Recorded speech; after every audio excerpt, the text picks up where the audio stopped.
Salam, gəlin bugün bir anlıq gündəlik işlərdən uzaqlaşıb, sizi zamanın və məsafələrin belə güc gələ bilmədiyi bir sevgi nağılına varaq. Birlikdə gümüş söyüdün sirrini kəşf etməyə hazırsınız. Hekayəmiz qədim zamanlarda başlayır.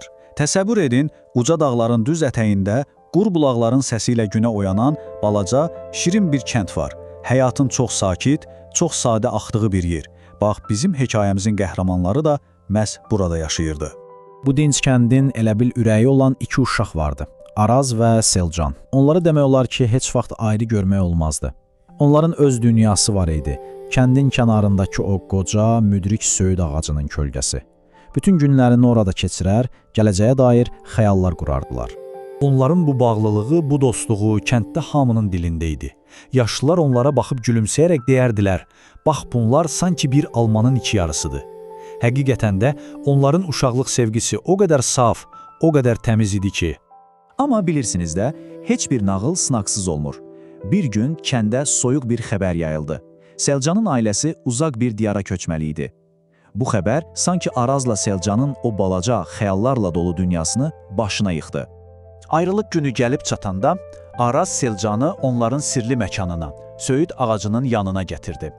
Cibindən balaca, par-par parıldayan bir gümüş muncuq çıxarıb Selcanın ovcuna qoydu və titrək bir səslə pıçıldadı.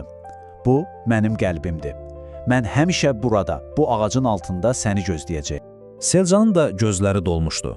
O da saçındakı göy rəngli lenti açıb, söyüdün bir budağına bağladı və söz verdi. Bu lent burada dalğalandıqca bil ki, mən də səni heç vaxt unutmayacağam. Bu sadəcə bir lent parçası deyildi. Bu, bir ümidin və sadiqliyin simvoluydu artıq. Beləcə fəsillər bir-birini əvəz etdi, illər illəri qovdu, zaman öz işində idi, amma görəsən o mavi lentə və verilən o sözə nə olmuşdu? Arazın qəlbindəki o balaca ümid qığılcımı bu uzun, çox uzun gözləyişə tab gətirə bildimi? Zaman çox amansız idi əlbəttə. Araz böyüyüb igid bir gənc oldu, amma qəlbindəki o uşaq ümidi heç vaxt sönmədi. Günəş lenti soldurur, yağışlar çürüdürdü. Amma Araz hər il o budağa təzə, yeni bir mavi lent bağlayaraq, sanki verdiyi sözü, qəlbindəki ümidi təzələyirdi. Bilirsiniz, Arazın tək düşməni zaman deyildi. Həm də insanların şübhələri idi.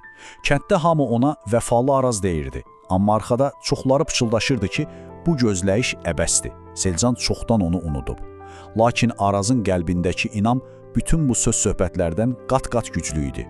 Və beləcə, düz neçə il sonra, yarpaqların ağaclarda qızıla çaldığı bir payız axşamı kəndə bir qərib gəldi. Heç kimə, heç nə demədən, heç kimdən heç nə soruşmadan, üzündə illərin həsrəti birbaşa o qoca söyüdə doğru addımlamağa başladı. Bütün kənd pəncərələrdən nəfəsini tutaraq bu mənzərəni izləyirdi. Kim idi axı bu qədər ildən sonra qayıdıb gələn bu sirli qonaq? Yəqin ki, sizin də ağlınızda eyni sual var. Araz hər axşam olduğu kimi yenə də söyüd ağacının yanına gələndə orada dayanan o qadını gördü. Qadın ona doğru yaxınlaşıb yavaşca ovucunu açdı. Və o ovucun içində illərin tozu torpağına rəğmən elə bil ilk günkü kimi parıldayan o balaca gümüş muncuq vardı. Bəli, bu Selcan idi. Qayıtmış. O gün kənddə əsl bayram oldu. Arazla Selcanın qovuşması dillərdə dastan oldu. Və deyirlər, həmin gecə ulduzların altında yepyeni bir əfsanə yarandı.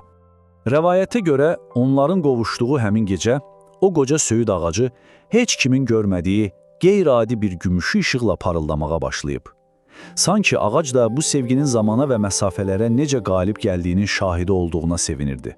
Bəs bu hekayə bizə nə deyir? Deyir ki, həqiqi sevgi bir dəfə ürəyə düşən bir toxum kimidir. Nə aradan keçən illər, nə də aradakı məsafələr onu quruda bilmir.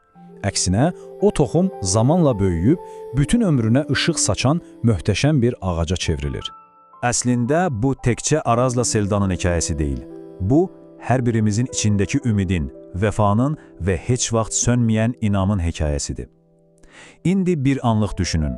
Sizin qəlbinizdə qoruyub saxladığınız, heç vaxt solmasına icazə vermədiyiniz o gümüş söyüd nədir?